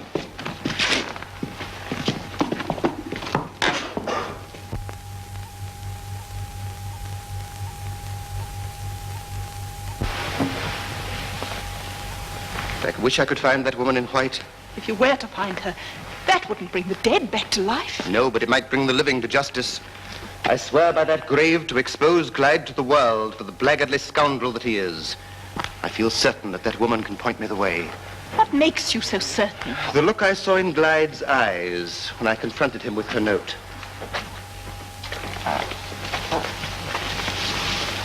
I wonder if... If what? A few days ago, a girl said to be a mental case who escaped from Dr. Fosco's asylum was recaptured near Blackwater. You think she might be the woman in white? I wondered if there might be any connection. I heard one of the servants say she was dressed all in white. I wonder. I should go mad. We should go mad. Why am I here? Oh, let me out. What have I done? Let me out.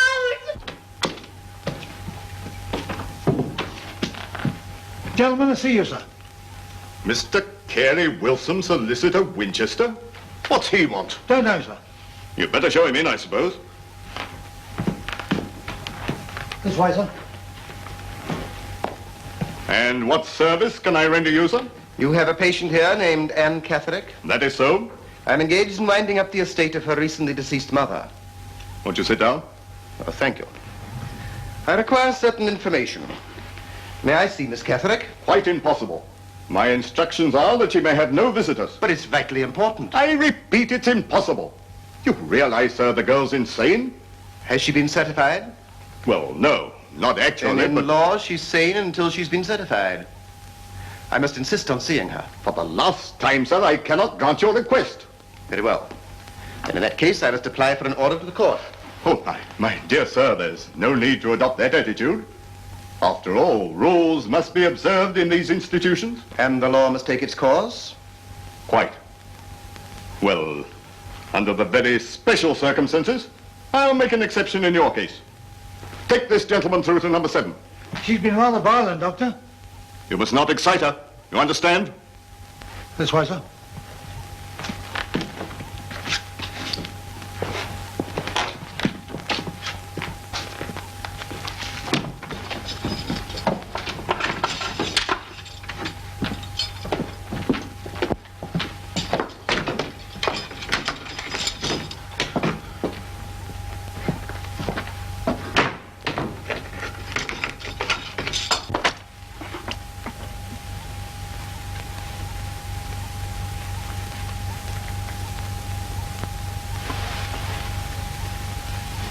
Excuse me. Paul. Laura. Oh, Paul, I hoped, I prayed you would come. Why do you stare at me? Do I look so different? I never expected to find you here. Oh, thank God I did. Whom did you expect to find? A girl called Anne Catherick. Anne Catherick?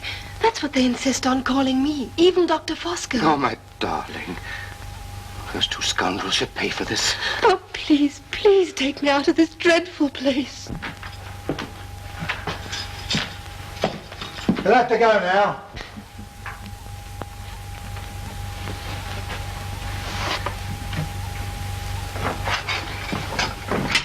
Very well. Thank you, Miss Catherick. I think that clears up everything quite satisfactorily.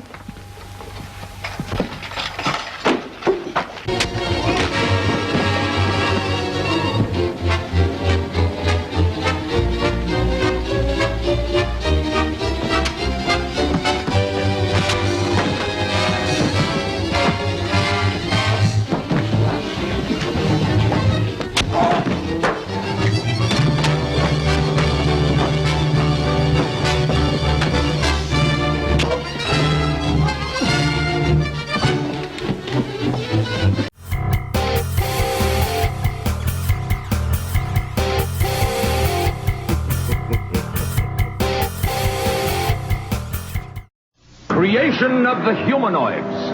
Out of the atomic war came the perfect man, the humanoids, man's own creation. Physically and mentally perfect. Created to serve their masters. Men and women. But could man compete with this creation, the perfect man? You love that machine? I love Pax. He's dedicated to keeping me happy. And I am happy. The robots are machines. They must be made to look like machines. The perfect man, created by man, becomes man's worst enemy. Proceed. The most provocative story ever filmed. The most unusual story ever filmed. You must see it to believe it. The creation of the humanoids. The perfect man.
And now to the conclusion of Crimes at the Dark House, where Paul, who fights extremely well for an art teacher, has broken Lady Glyde out of Dr. Fosco's asylum just as the false Sir Percival seeks to cash in on his treachery. After our feature, the cranial cavity search, and then something special. There you are. Take that to my bankers and... What is this? A draft in respect to the upkeep of Anne Catherick for 3 years. And the additional 100 promised me for her recapture? But you didn't recapture her. I did. And then there's the 5,000 due to me for committing perjury in your interest at the inquest on Mrs. Catherick. Blackmail, eh? You know well enough what was arranged between us. That's all you're going to get, you little worm.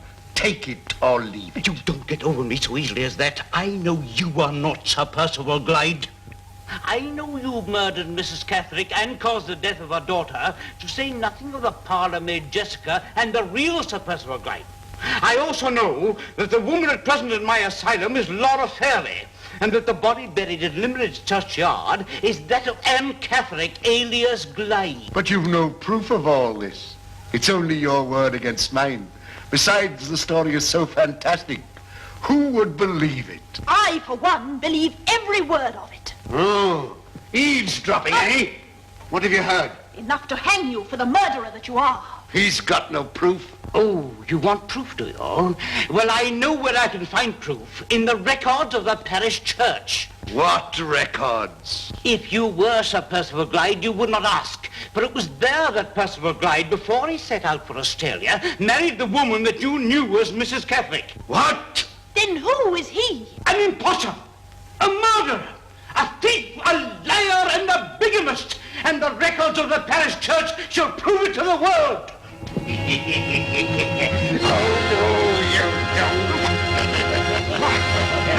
Oh, no,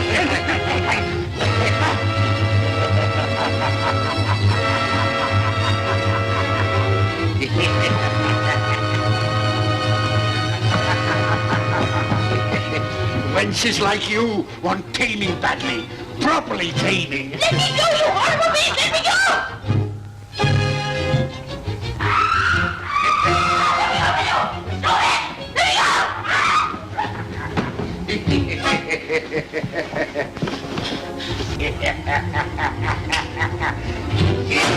Oh, you little she-devil.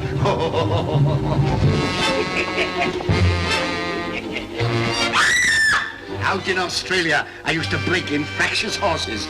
Now I'm going to break in a fractious mare.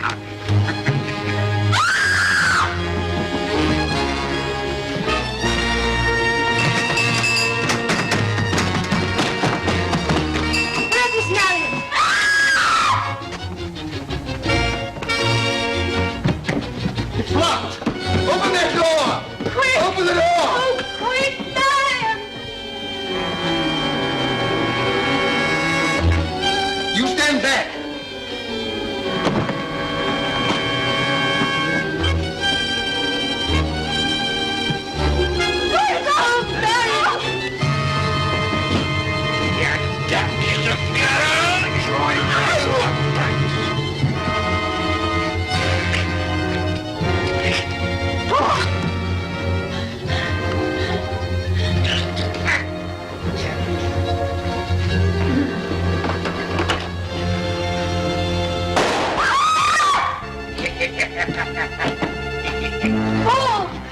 He shot me with a horse pistol.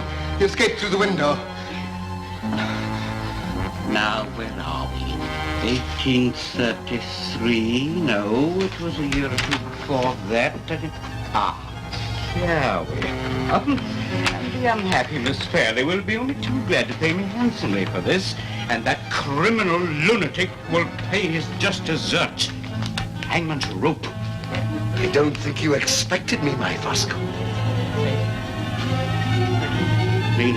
You treacherous little snake. Oh, I've been longing to sink my fingers in your fat, greasy little throat. No, not that, not that. Then not that, eh?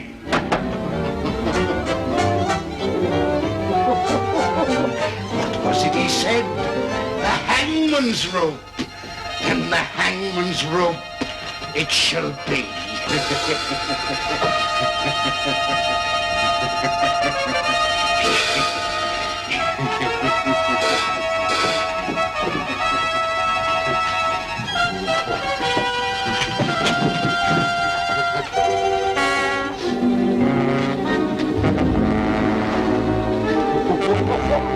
You always said you were a teetotaler. You're going to have a nice drop. Now.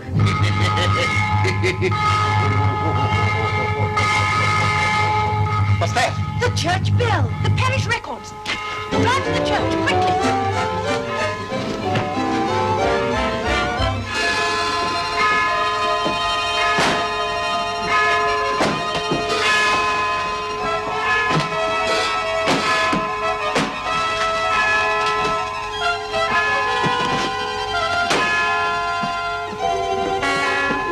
Open the door! Wait, look! I'll destroy the records and beat them yet.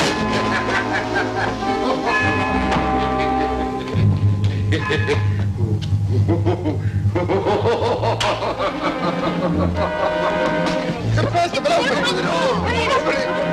Open that door! Look, it's on fire! Hounds are after me. I'm not taken yet. Not this way. Well, I'll go down to the church and hide. Oh, curse the keys.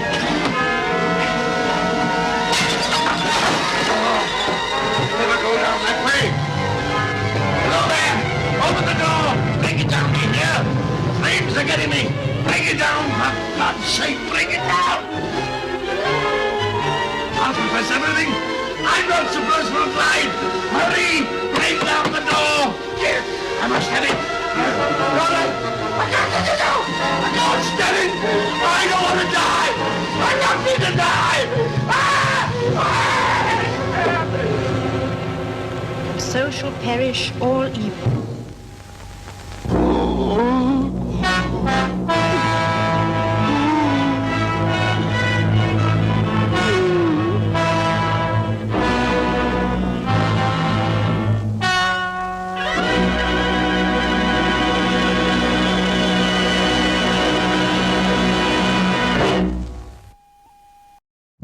Assume the position and open your minds wide.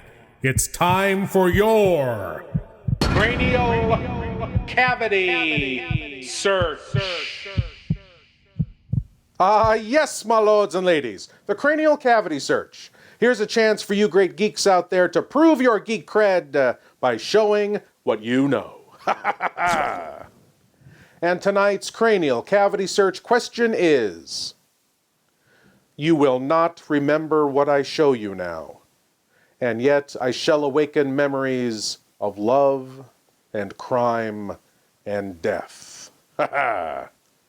In which classic Universal horror film did Boris Karloff speak those lines?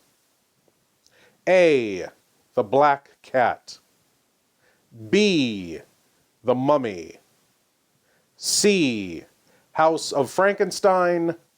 Or D. The Invisible Man. You will not remember what I show you now, and yet I shall awaken memories of love and crime and death. In which movie did Boris Karloff speak those lines? These commercials will do nothing to help you figure it out. Lord Blood-Rah keeps the love of vintage horror and science fiction alive with 3 weekly shows: The Wrackin Theater, Lord Blood-Rah's Wrackin Auditorium, the podcast featuring the best of old-time radio horror shows, and the Patreon-exclusive series, The Cathode Zone, presenting episodes of classic genre TV shows. You can help spread the love of vintage horror and get access to Lord Blood-Rah's Cathode Zone by signing on at patreon.com/Lord Blood-Rah.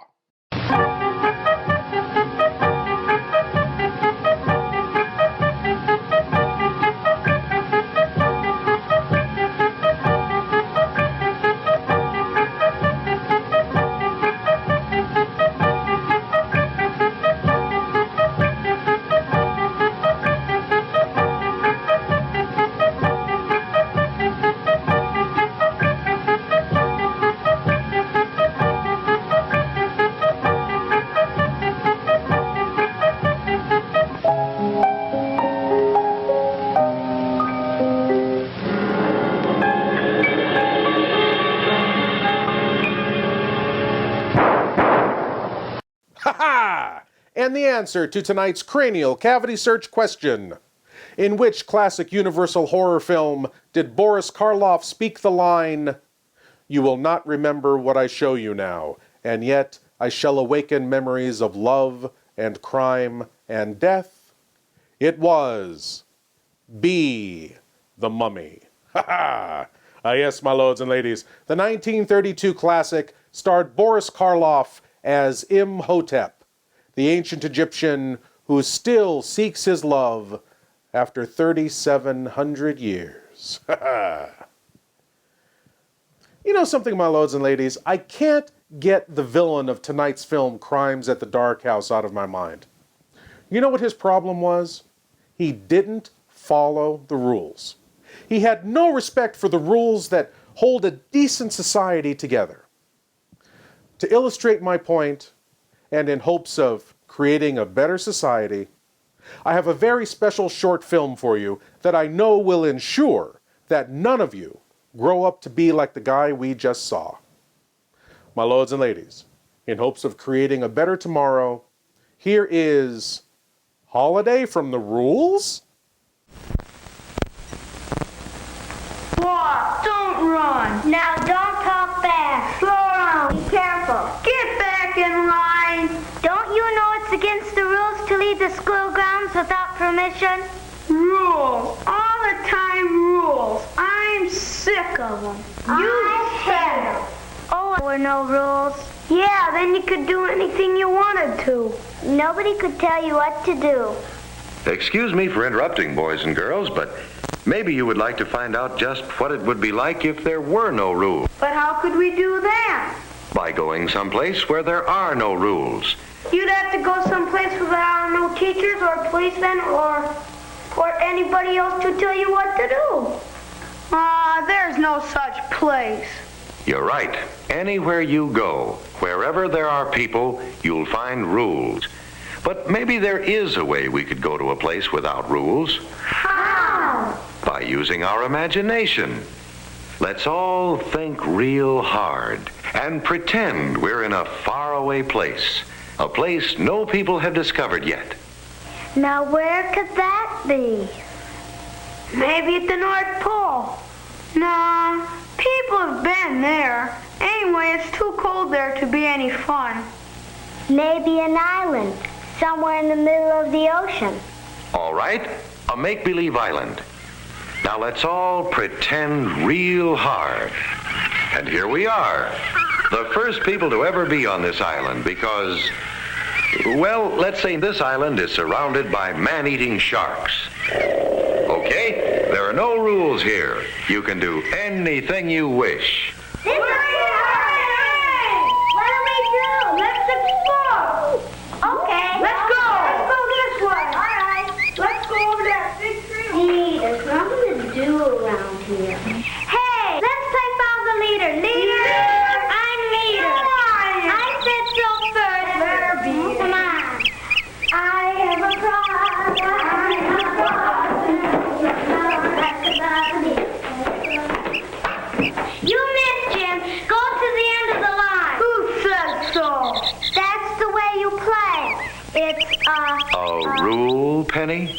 Well, I guess so. But we have no rules, so it doesn't matter if Jim follows the leader or not. Oh.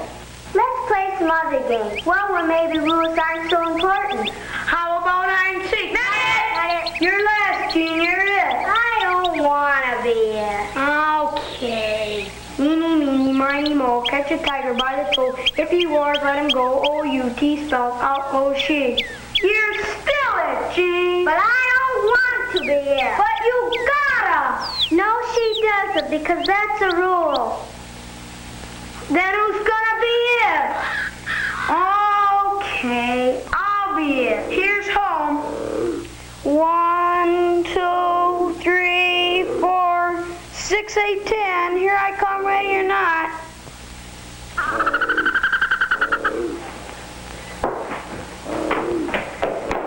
1, 2, 3, Gene.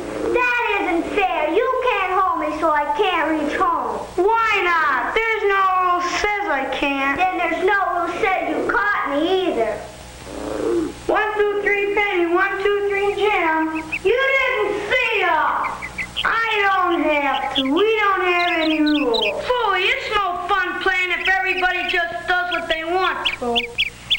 there any game we can play that doesn't have any rules? All games have rules. Without rules, there would be no games.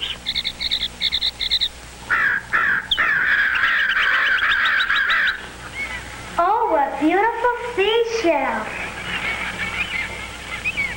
I'm going to string some together and make a necklace. Me too. Are there enough?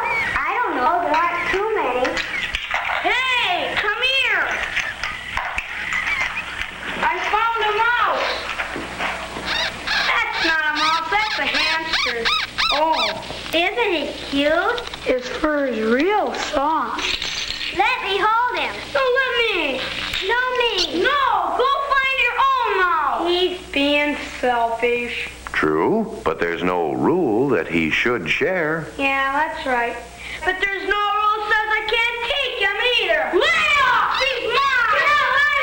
No, give me! Look out! You'll hurt him! He's mine! Now see what you did. He's gone. You tore my dress, Jim. You better fix it. Ah, don't be silly. Hey, leave my shells alone. These are mine. Yours got broken. That's not so. You're just taking all the good ones and leaving me the broken ones. Well, there's only enough left for one necklace, and I got them first. That's stealing. Give them back. If I can't have them, you can't either. Now see what you did. They're all broken. Well, it's your fault. You tried to take mine. Gee, that was silly, wasn't it? They wasted all their shells. Now nobody can have a necklace. Yes, but that's what happens when there are no rules about taking or wasting things. Look, what are those round things? Coconuts. Let's climb up and get them. Not me. That's too high. Bet you couldn't climb up there either. Bet I could.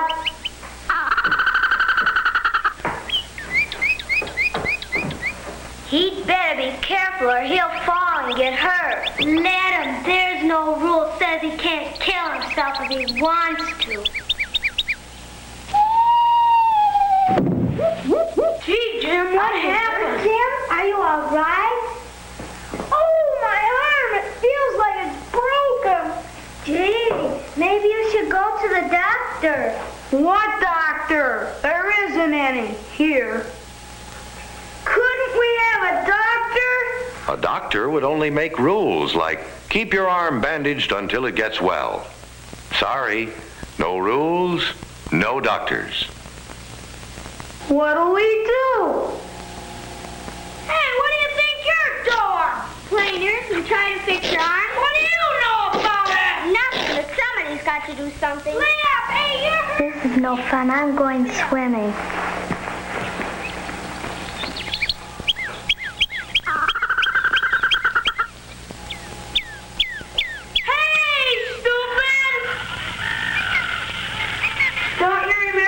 Sharks in the water?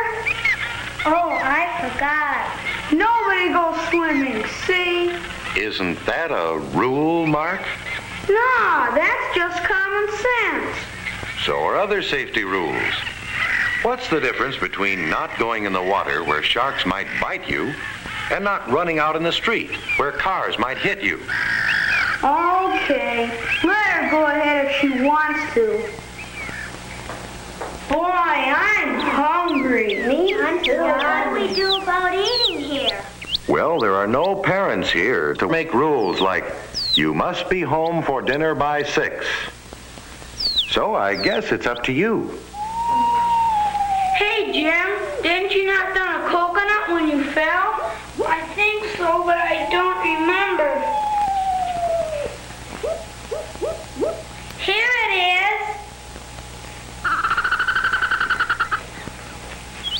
How do you get it open? Here, gimme! Like this. Get out of the way! Give me some! Come on, give me some! Isn't it fun to have a nice meal with your friends with no rules? Nobody to say you have to wash up or be courteous or use good manners. In fact, I don't believe we've heard anyone say please or thank you since we've been on this island.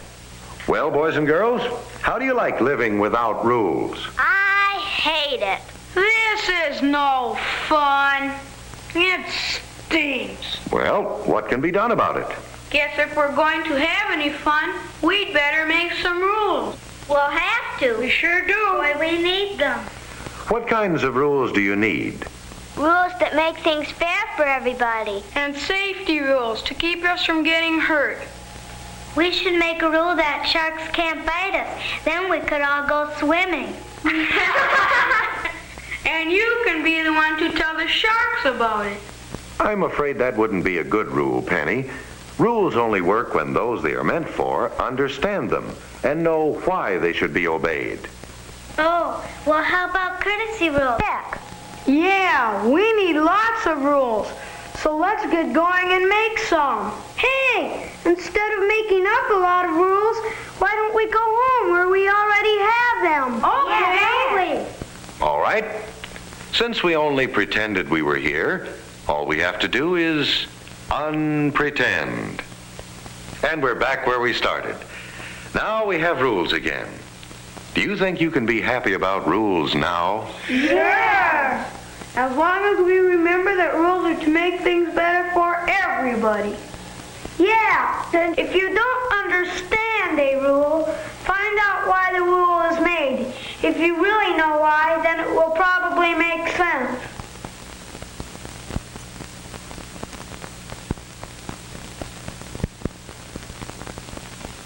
You see how important rules are, my lords and ladies? Without rules, we can't play games, or make seashell necklaces, or have wild pet hamsters, or fix our broken arms, or keep from being eaten by sharks, or eat anything but coconuts. Then we'd all have spikes driven into our heads.